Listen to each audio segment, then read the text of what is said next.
Welcome to the Tama Museum of Art. We're on our third floor in the third floor lobby, and we have a number of works from our permanent collection, but also on loan. And today we'd love to feature Alyson Shotz, A Moment in Time, and it is a long-term loan from friends of the museum, Harmon and George Logan. And Patrick and I actually saw it in their home in Charlottesville. Yes, and they were moving, and the new home would not accommodate it, and that's what inspired them to loan it to us. And they come to the museum often, actually, and bring friends to enjoy it, because it is a piece that is 19 feet tall, so it does not fit in every home, I must say. Yes.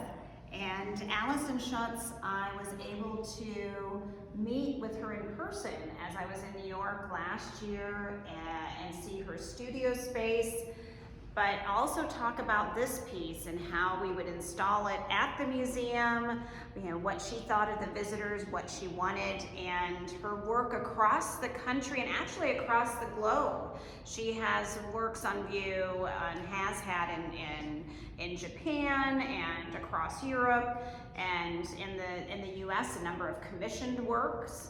And you want to talk a little bit about this piece? It's very special.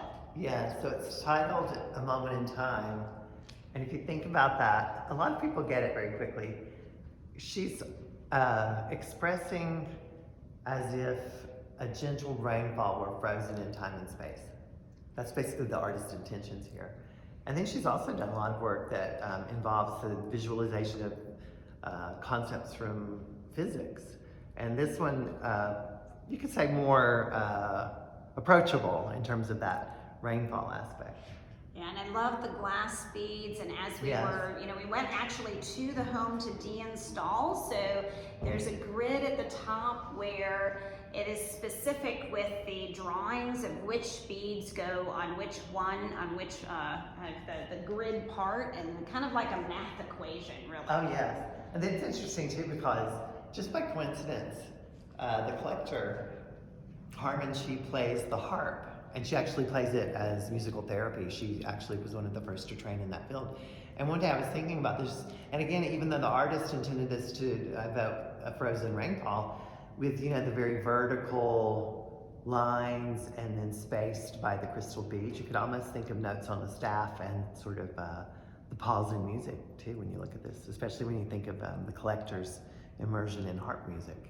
Oh, I love that analogy there, and I love it when the visitors come up and they walk out of the elevators on the third floor, and they see it and they're struck too by the light, just depending on what time of day it is. Definitely. Or where the light is striking through. Sometimes it'll come through strongly and at an angle and just hit part of the piece, and it almost starts to look like some kind of hologram floating in space. And we have a lot of visitors that come up with their cameras then, and they're getting different angles and looking up through it as well as from a distance. So that's true. People have really enjoyed this work. Yeah. That is true. It shows you how a different type of abstraction, you might say, can be really evocative for people. Great.